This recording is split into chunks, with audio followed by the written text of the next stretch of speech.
Irmãos, eu gostaria que agora a gente abrisse a nossa Bíblia no Evangelho segundo Lucas, capítulo 17.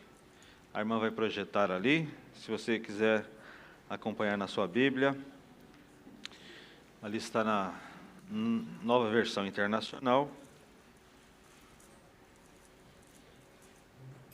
do 11 ao 19. Então nós vamos ler esse texto. Gostaria que você acompanhasse.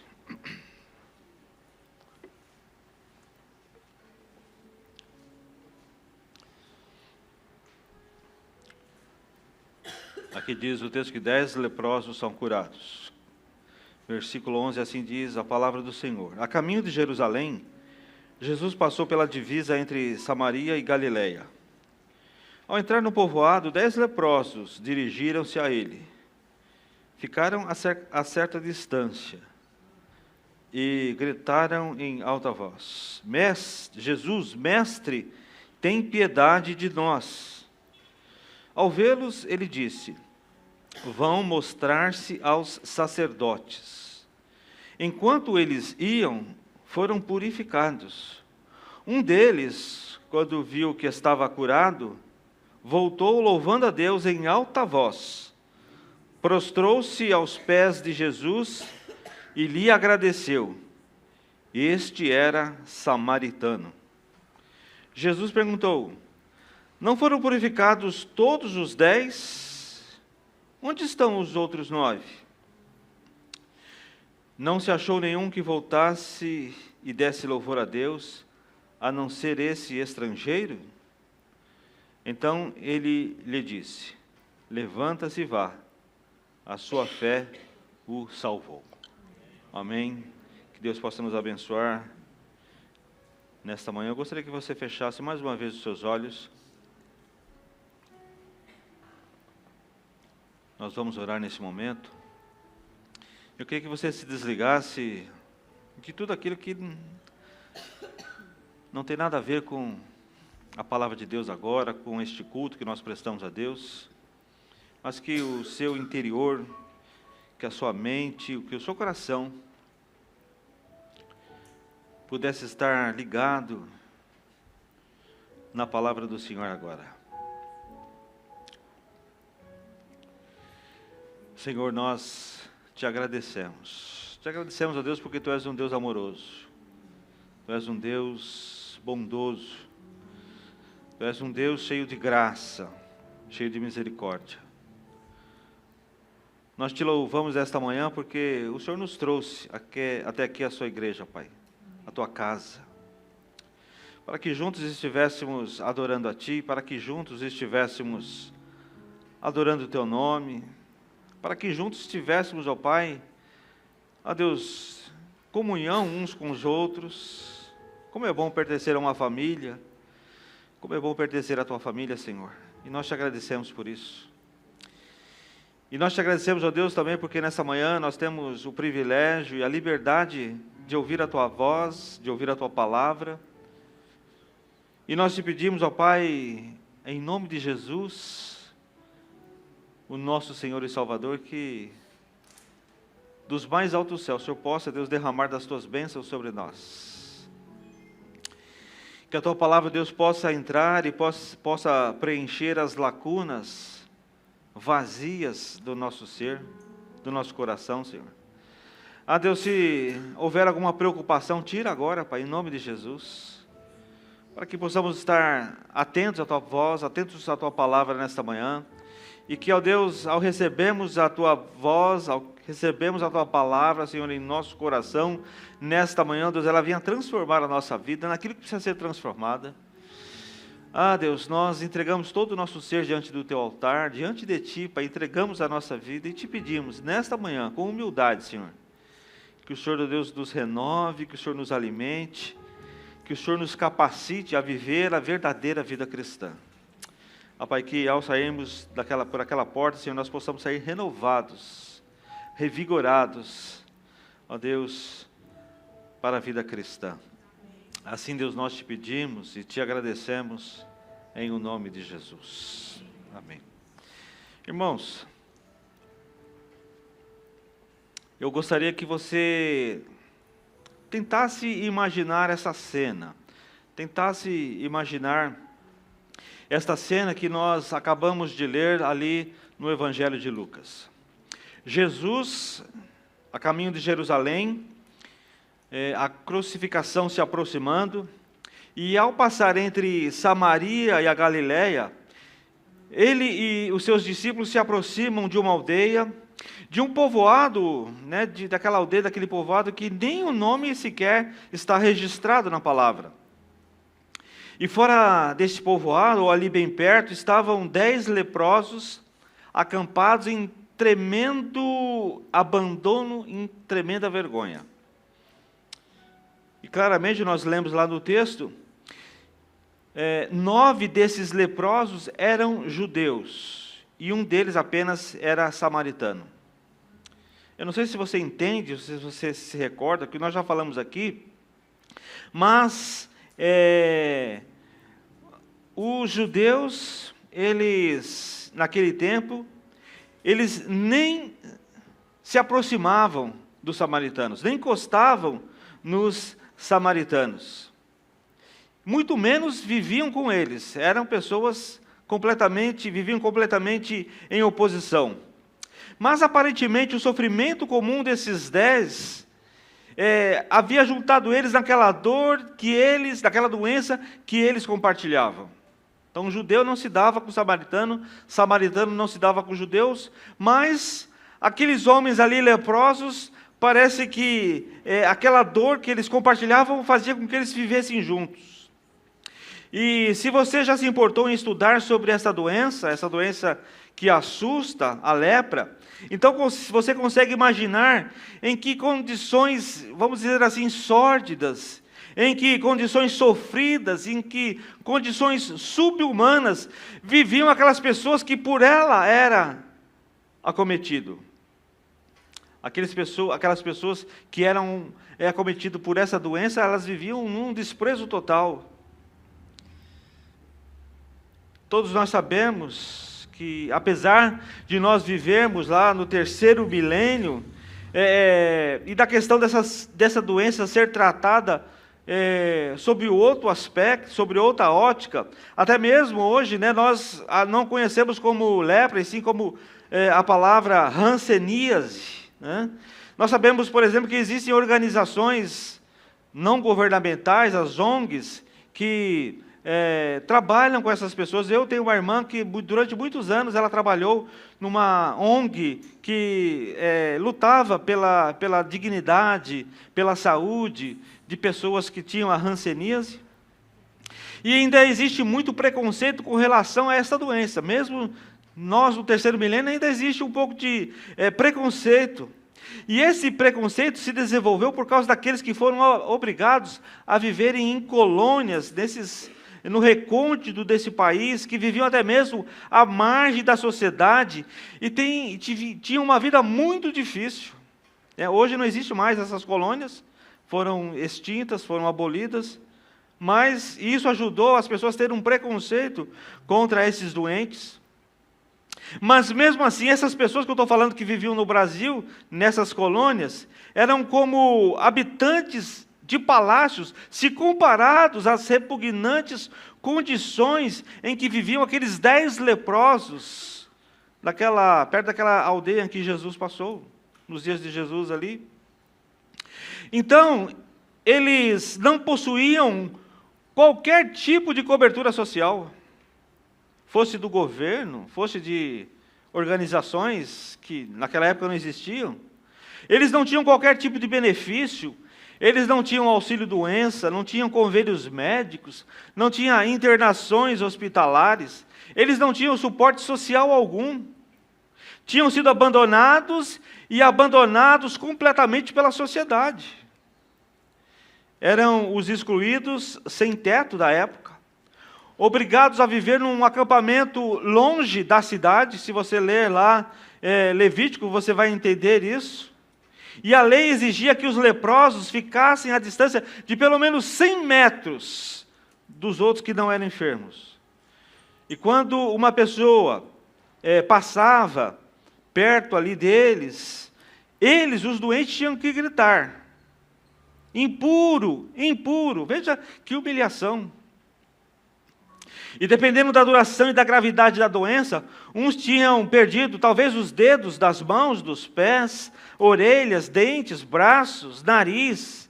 A pele possuía lesões, a pele estava com mau cheiro e aspectos insuportáveis de se olhar. Esses homens mendigavam, pediam e ingeriam comida que os outros nem sequer queriam olhar. Provavelmente viviam do lixo.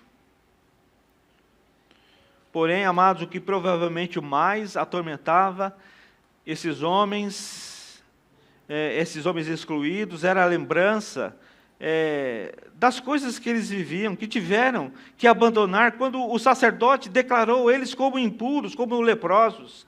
Eles provavelmente perderam esposas que eles amavam, perderam filhos que eles adoravam, que eles costumavam brincar, e coisas desse tipo, de pessoas comuns, de coisas comuns, de vidas comuns.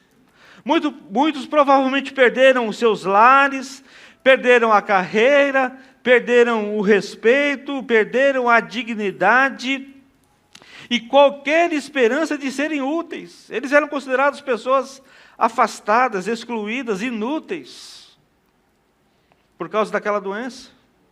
Alguns deles provavelmente haviam sido judeus fiéis, enraizados na religião judaica. Contudo, agora estavam acampados fora de uma aldeia, sem nome, expostos, num viver de vergonha, num viver de sofrimentos inexprimíveis. Não ache que é exagero, meus irmãos. Isso acontecia. Tente imaginar isso. Por isso que eu falei, tente imaginar esta cena. E as Escrituras, amados, ela tipifica uma coisa. As Escrituras mostram que o leproso, mostram o leproso como um tipo de pecador vivendo em desonra, debilitado e gasto pelos terríveis efeitos do pecado. Não é que o leproso fosse um pecador, mas o leproso, ele tipificava um pecador desonrado. Tipificava. Amados, em muitas igrejas nós notamos alguns lugares no auditório ocupados por antigos, entre aspas, leprosos. A lepra do pecado custou muito a muitos deles. Custou tudo que eles possuíam, talvez os seus cônjuges, talvez os seus filhos, os seus empregos, talvez a sua autoestima, talvez a sua saúde, talvez a sua sanidade mental. Alguns acabaram sem casa, fracos e totalmente perdidos. Não se sabe como foi que os 10 leprosos algum dia ouviram sobre Jesus Cristo. Talvez um enfermo tenha chegado perto deles e lhes dito a respeito das curas milagrosas que Jesus havia realizado com leprosos de outras cidades, de outras aldeias. Bom, de qualquer modo, de algum jeito souberam que Jesus ia passar por lá, por aquela cidade, por aquela aldeia, e estavam esperando ansiosamente para ver Jesus. Havia, eu creio, uma grande expectativa daqueles 10 homens pela aproximação, por eles quererem ter um contato, ver, se aproximar de Jesus Cristo. Amados, tente mais uma vez imaginar esta cena. Eu acho que é muito importante para nós. Lá estão eles, sentados, o mais perto possível que eles poderiam se aproximar daquele caminho, daquela estrada, mas mesmo assim, muitos metros afastados, pelo menos uns 100 metros, passaram a noite toda acampados, esperando com aquela expectativa de poder ver Jesus passar. Amados, que imagem cruel, que imagem dolorosa deve ter sido aquela. 10 homens, talvez imundos, maltrapilhos, talvez cheirando mal, deteriorados, talvez morrendo, um segurando o outro, aguardando o momento de Jesus passar. Muitas vezes, amados, imagino se quando viram Jesus e os discípulos vindo, eles não começaram a mostrar os seus membros ali, todo machucado, todo ferido.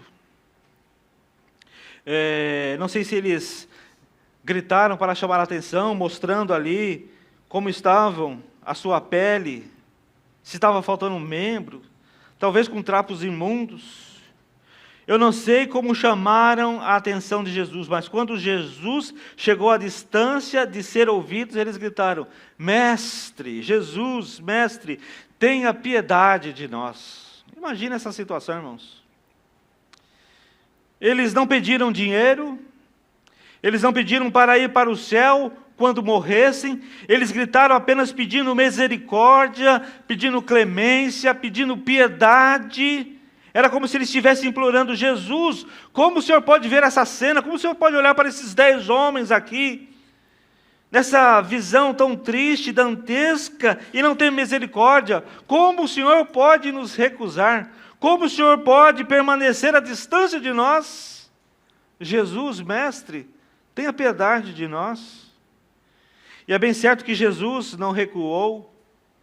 É bem certo que Jesus não se desviou nem por um instante desses homens. Jesus, pelo contrário, olhou nos olhos de cada um e com grande compaixão disse: vão mostrar-se ao sacerdote lá na cidade. Vão se mostrar aos sacerdotes. Agora imagina, irmãos, o que deve ter passado na mente daqueles 10 leprosos. Ora, ele sabia que Jesus era talvez o Messias, mas era um homem que fazia milagres, era um homem que curava pessoas, era um homem que fazia multiplicação de pães, era um homem que fazia acontecer. E aí eles estão lá esperando Jesus passar, com aquela expectativa de serem curados. Eles não queriam nenhuma coisa, eles não pediram bens materiais, eles pediram para que Jesus tivesse clemência, misericórdia deles. E quando Jesus chega para eles, fala assim: vai se mostrar ao sacerdote. Eu fico imaginando o que deve ter passado pela mente daqueles homens. Voltar para o sacerdote. Ora, foi o sacerdote que nos examinou e nos declarou impuros. Foi ele que nos pôs para fora da cidade. Se nós todos em 10 aparecemos na sua porta, ele com certeza vai dar ali uma olhada e zombar da nossa imprudência. Ninguém jamais foi curado de lepra. Ele vai pensar assim: nós estamos todos loucos. Mas diz o texto que mesmo assim, eles se puseram a caminho para fazer aquilo que Jesus havia ordenado. Eles foram. E ao analisarmos, amados, todo esse contexto, ao analisarmos todas essas circunstâncias, acreditamos que houve ali um súbito fluir de vida, um súbito fluir de saúde, de vigor, de fé, de esperança, em todos aqueles 10 homens, pela palavra de Jesus. E cremos que eles começaram a mover ali os membros que estiveram lesionados, os dedos, as mãos, os braços, as pernas. Um após outro olhava para as mãos, para o rosto dos companheiros, começava a passar a mão nos seus próprios rostos, e notavam aquela pele que era até então descamante, pálida, cheia de lesões, começava a se transformar em uma pele nova, em uma pele limpa, carne saudável. Ela estava sendo restaurada, os seus membros, as suas peles, estavam sendo restaurados, os seus rostos. Eles estavam sendo curados. E quanto a nós, irmãos, ao olhar isso, tentando estabelecer um paralelo entre uma coisa e outra, entre a nossa vida e a vida daqueles homens, entre o nosso contexto e o contexto deles, será que nós recordamos da hora que Jesus teve misericórdia das nossas vidas, de como nós nos sentimos purificados do pecado? É certo que nós exultamos por sentirmos o seu poder purificador em nós. Eu creio que a maioria de nós, ou quase todos nós, deveríamos ter essa recordação, essa lembrança de quando nós nos convertemos e de quando Deus nos purificou dos nossos pecados. É certo que nós tenhamos tido uma exultação por este milagre que Jesus fez na nossa vida. Sentimos vida nova em nós mesmos quando o Senhor Jesus nos tocou. Esses homens, amados, sentiram esta vida também. Podemos ter certeza que algum tipo de excitação tomou conta daquele grupo e eles soltaram gritos de espanto. Soltaram gritos de espanto, de alegria, certamente, quando olharam para si mesmos e viram que a sua pele estava limpa, estava nova, a carne estava totalmente refeita. Era uma alegria. Aquela pele grosseira, estragada, podre, estava acabando. E onde antes havia chagas, agora existia pele saudável, nova, bonita, sadia. Em Lucas 5,14, diz o texto: então Jesus lhe ordenou, quando estava curando outro enfermo, não conte isso a ninguém, mas vá mostrar-se ao sacerdote e ofereça pela sua purificação os sacrifícios que Moisés ordenou, para que sirva de testemunho. Ora, amados, nenhum outro leproso, depois de curado, podia simplesmente voltar para casa, para o serviço, ou para qualquer coisa do gênero. Ele não podia simplesmente ser curado e voltar assim de pronto. Havia algumas coisas que ele precisava fazer. Primeiro, ele teria de ser declarado purificado pelo sacerdote. E isso obrigava a um cerimonial muito detalhado, muito elaborado, que durava 8 dias. 8 dias, irmãos, prestem atenção. Tinha de ter todos os pelos raspados, ser banhado e examinado. Após isso, viriam os sacrifícios, o aspergir do sangue, do óleo, as unções, os ofertórios. E depois de tudo isso, ele teria de esperar mais 8 dias antes de poder ser devolvido à família e aos seus direitos novamente. Contando, amados, tudo, o processo levava 16 dias de atividades religiosas intensas e incríveis. 16 dias. E essas cerimônias altamente religiosas eram, na verdade, todas simbólicas. Em outras palavras, eram tipos usados para ensinar as pessoas a respeito da glória do Messias. Era um tipo de simbolismo que explicava a glória daquele que haveria de vir como o Messias, como o ungido. E está escrito no livro de Levítico, capítulo 14, depois você pode ler e você vai entender. E foi exatamente isso que os 10 leprosos voltaram para fazer na cidade. Como podemos perceber no texto, passado algum tempo, Jesus e seus discípulos estavam, não sei se ainda na aldeia, ou se caminhando, não sabemos se estava ali parado, ou estava na estrada, um pouco adiante ali da aldeia, mas acontece que a gente vê, e podemos imaginar que de repente ouviram ali uma algazarra atrás deles, e quando eles se viraram para olhar, viram um homem correndo para eles, gritando, berrando, agitando os braços. E um dos discípulos talvez disse assim: é um dos 10 leprosos que o Senhor curou lá na aldeia. Quando o Senhor curou aqueles 10 leprosos e pediu para que eles fossem se apresentar ao sacerdócio, está voltando um ali. E quando ele se aproximou, ouviram-no gritando assim: glória a Jesus, glória a Deus, louvado seja o Senhor. Mas não era nenhum dos judeus, irmãos. A palavra de Deus diz que era o estrangeiro. Aquele que voltou glorificando a Deus, gritando, louvando ao Senhor, se prostrando aos pés de Jesus, não era um judeu, era o samaritano. Era o samaritano. Ele, quando chegou a Jesus, prostrou-se aos seus pés, ele explodiu, vamos dizer assim, em adoração, em louvor, em ações de graça. Do íntimo do seu interior jorrou adoração ao Filho do Deus vivo, ele começou a glorificar a Deus. Provavelmente dizia coisas do tipo: tu és Deus, só o Senhor conseguirias fazer isso, só tu conseguirias, nenhum outro conseguiria fazer a não ser o Filho de Deus, louvado seja Deus, glórias sejam dadas a Deus. Um samaritano, não um judeu, um samaritano. E provavelmente ele dizia essas coisas. Jesus então disse a ele: não eram 10 que foram curados? Onde estão os outros 9? Eu gostaria que você entendesse isso comigo, irmãos. 10 foram tocados, 10 foram curados, 9 eram judeus, um samaritano.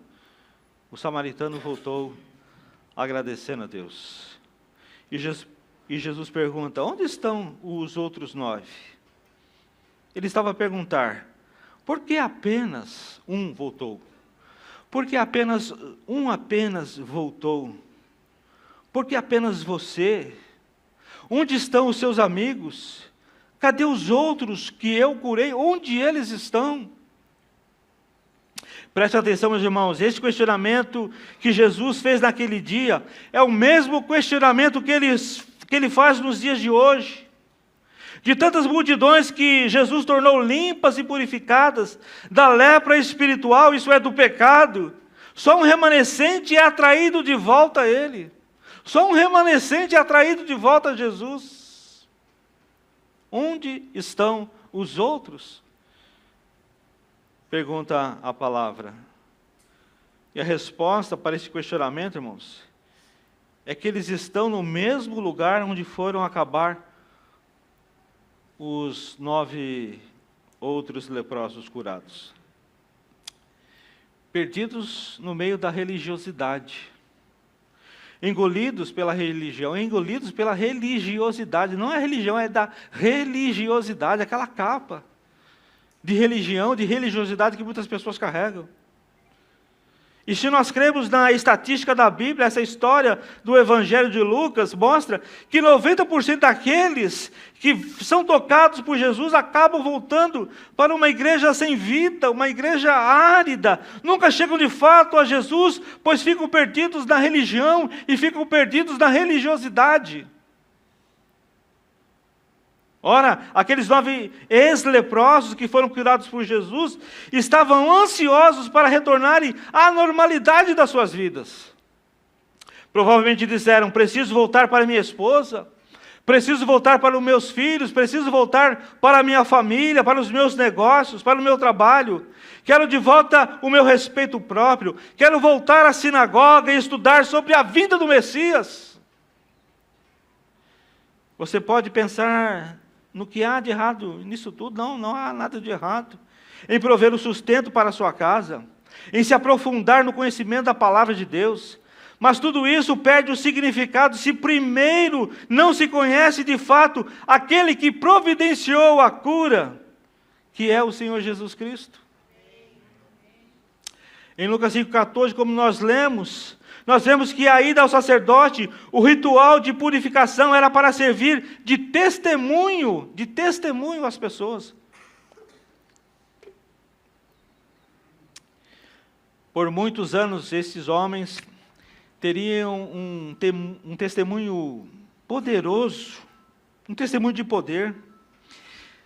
Poderiam passar o resto de suas vidas falando sobre como Jesus simplesmente disse uma palavra e eles foram curados.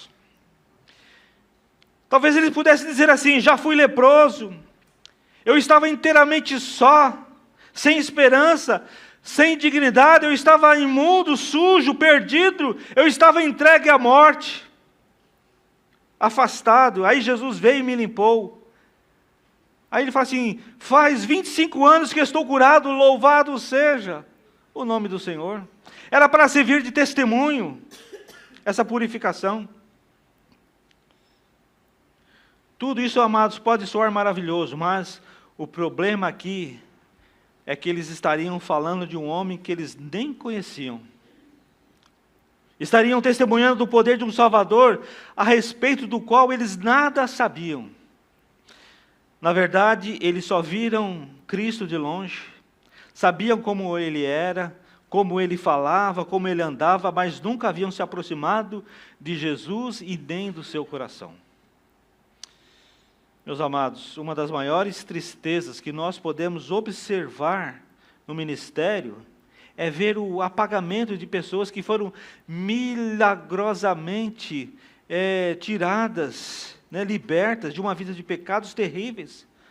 mas que agora estão desviadas, estão arruinadas, apagadas, pessoas que nada têm do caráter de Cristo, não têm um relacionamento vivo e sincero com Deus, porque vivem no passado de uma experiência única, nunca voltaram a Jesus, na verdade nunca conheceram Jesus. E o que importa para o nosso crescimento espiritual, irmãos, para o desenvolvimento da nossa alma, para a transformação do nosso caráter em Cristo, não é apenas testemunhar o que Ele fez, aquilo que Ele fez uma vez, num passado talvez muito distante. Não é isso que acontece. O que importa para o nosso crescimento é o relatar, amados, do caminhar diário renovado com a pessoa do Senhor Jesus Cristo. É o relatar das coisas que Ele tem feito por nós nos dias de hoje. Não o que Ele fez no passado, porque o que Ele fez no passado é maravilhoso, Ele nos salvou, Ele nos libertou, Ele fez grandes coisas na nossa vida, mas é testemunhar do que Ele tem feito a cada dia pelas nossas vidas, é ter mais de Cristo. Nós precisamos ter mais de Cristo, meus irmãos, de relatar as coisas que Ele tem feito pelas nossas vidas, desde que nos convertemos até os dias de hoje, daquilo que Ele vai continuar fazendo nas nossas vidas. É ter mais de Cristo. No entanto, amados, algumas pessoas simplesmente não querem prosseguir com Jesus, preferem uma religiosidade estéril, uma religiosidade morta, gostam da pompa, gostam do formalismo tradicional, mas não querem viver uma vida de intimidade viva, sincera, numa intimidade com o Senhor e Salvador Jesus Cristo. Estou falando, amados, de uma religiosidade, de algo que é estéril, de algo que é sem vida. Não estou falando, irmãos, contra a religião, não é isso. Nós somos de uma religião, claro, somos do cristianismo. Mas o cristianismo ele tem que ter Cristo. O cristianismo pressupõe um relacionamento com Cristo todos os dias. De ouvir Jesus, de falar com Jesus, de Jesus falar conosco, dele transformar as nossas vidas diuturnamente, dia após dia. De nós termos esse relacionamento, de nós orarmos, de nós buscarmos o Senhor Jesus em todos os dias da nossa vida. Não apenas de um milagre, de alguma coisa que Ele fez no passado, quando Ele nos tocou, quando Ele nos libertou, quando Ele nos salvou, quando Ele nos tirou de um lamaçal de pecados, mas a falar isso e continuar falando daquilo que Ele tem feito nas nossas vidas. Isso é algo que não é de religiosidade, porque a religiosidade nos torna pessoas distantes de Deus. Imaginem como aqueles 9 leprosos devem ter se sentido, assim, religiosos ao passar pelo longo ritual de purificação, que era uma cerimônia incrível, irmãos. Eu vou falar aqui rapidamente o que eles deveriam fazer. Primeiro, o sacerdote pegou 2 pássaros, matou numa tigela com água corrente, e deixou o sangue escorrer na água, amarrou um hisopo numa haste de cedro, e prendeu no pássaro vivo com uma fita de lã vermelha. As asas e o rabo do pássaro foram imersos no sangue e na água. E por 7 vezes o sangue foi aspergido na fronte e nos punhos do leproso que tinha sido purificado. Então, a seguir, o pássaro vivo foi solto para voar livremente. Mais tarde, o leproso lavou suas roupas, raspou os pelos, se banhou cuidadosamente e entrou na cidade para ficar isolado por 7 dias. No 8º dia, ele voltou ao sacerdote, trazendo 2 cordeiros machos e uma ovelha, todos sem defeitos. Também trouxe mais ou menos 15 quilos de farinha e 56 centímetros cúbicos de óleo.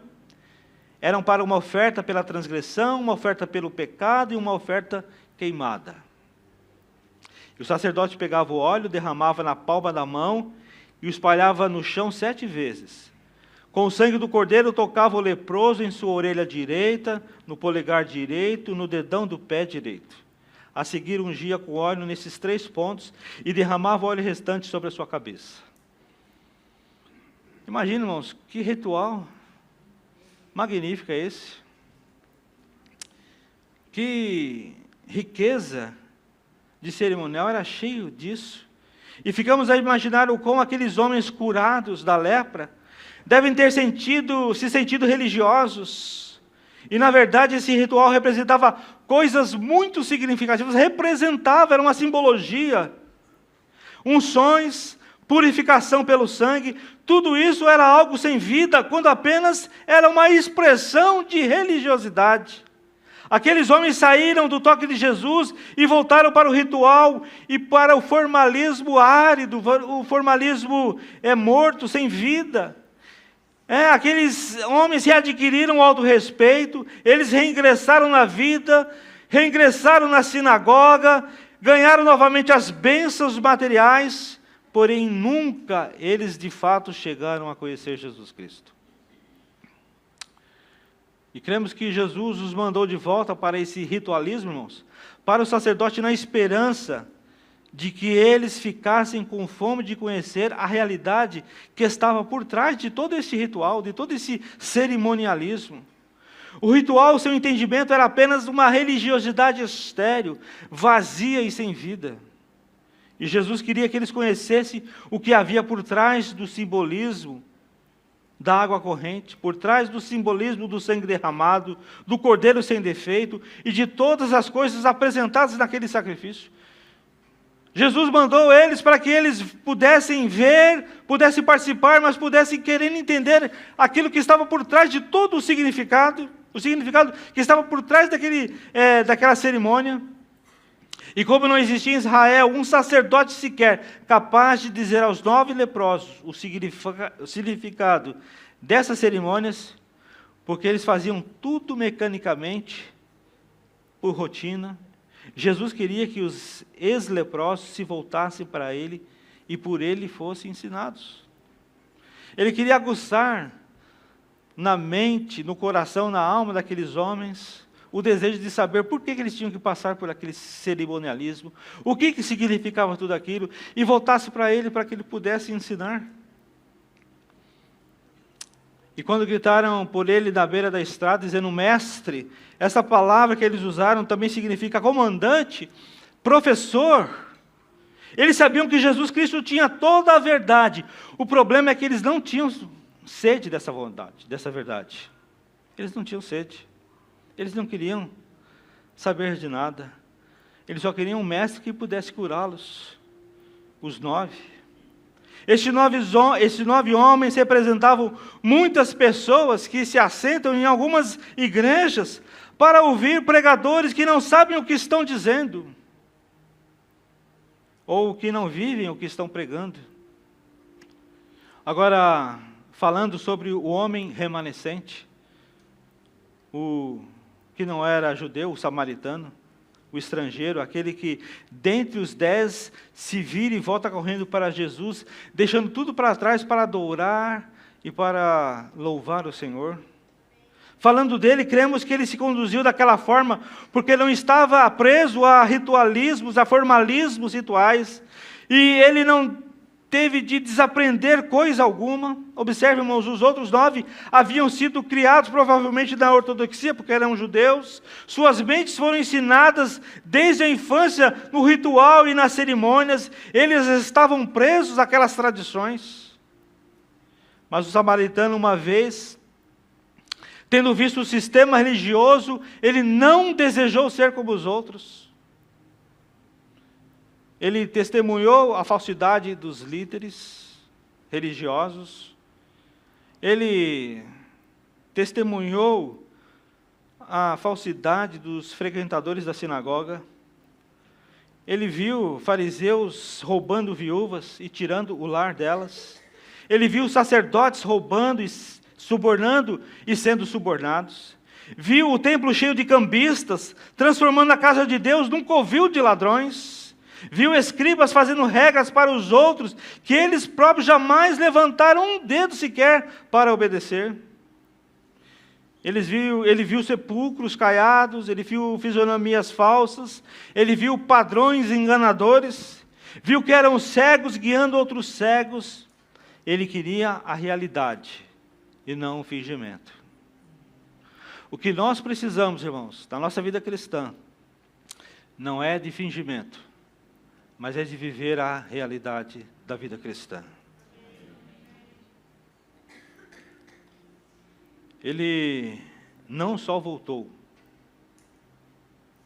para dizer obrigado, ele retornou com um desejo impregnado no seu coração de adorar o Deus vivo, de adorar Jesus Cristo, o Senhor dos senhores, o Rei dos reis. E os louvores brotavam do seu interior saíam coisas, brotavam ali louvores, do seu interior saiu a transformação, e teve a transformação do poder de Deus atuando na sua vida. Ele estava resoluto em jamais deixar de seguir Jesus. Jamais deixar de seguir Jesus. Eu imagino que este homem começou a comparecer a todo lugar que Jesus ia para ensinar, lá estava ele. Quando Jesus ensinava a palavra, provavelmente ele estava lá, porque ele tinha certeza daquilo que Deus tinha feito na sua vida.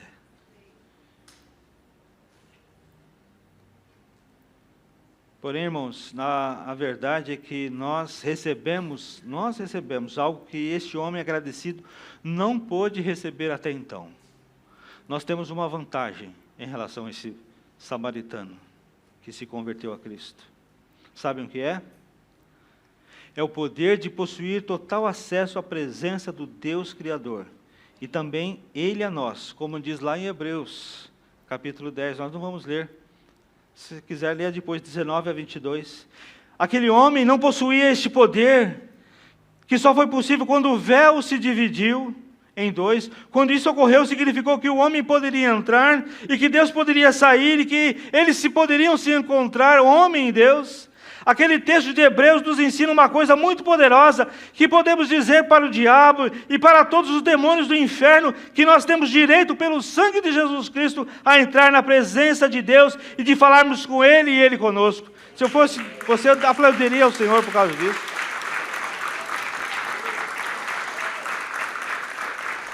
Nós podemos com convicção dizer isso para a região celestial. Nós podemos nos aproximar de Jesus livremente para falar com Ele, de chegarmos ao teu trono da graça do Senhor, nada nos impede mais. Nós temos essa facilidade que aquele homem que reconheceu que Jesus era o Senhor, que Jesus era Deus, nós temos essa capacidade que ele não tinha, nós temos esse privilégio que até aquele momento ele não teve.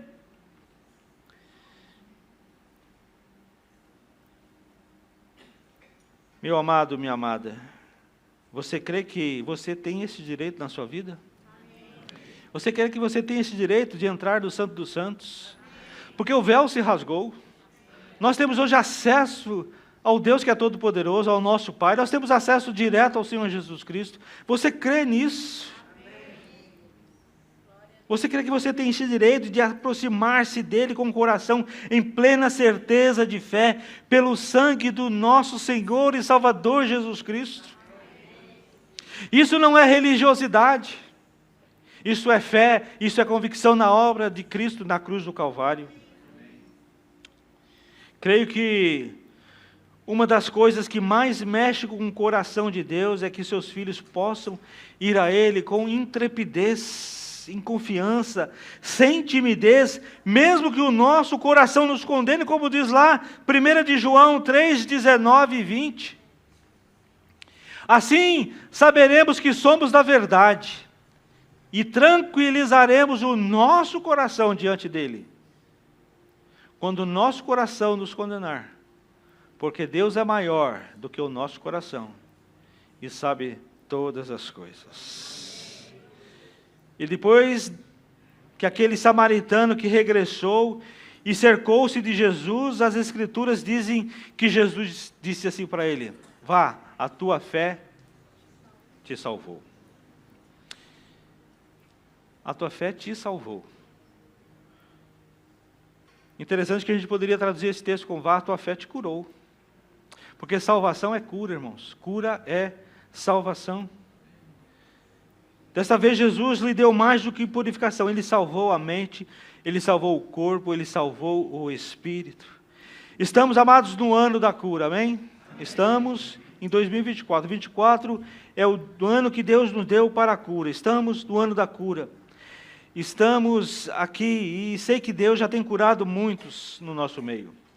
E vai continuar curando, eu creio nisso. Eu tenho certeza disso. Deus vai continuar curando. Não foi apenas uma coisa aleatória que veio na minha mente, mas Deus tocou no meu coração e confirmou com algumas pessoas que este seria o ano da cura. Cura total. Cura do corpo, mas também cura da alma. Cura nas emoções, cura no espírito, cura na mente.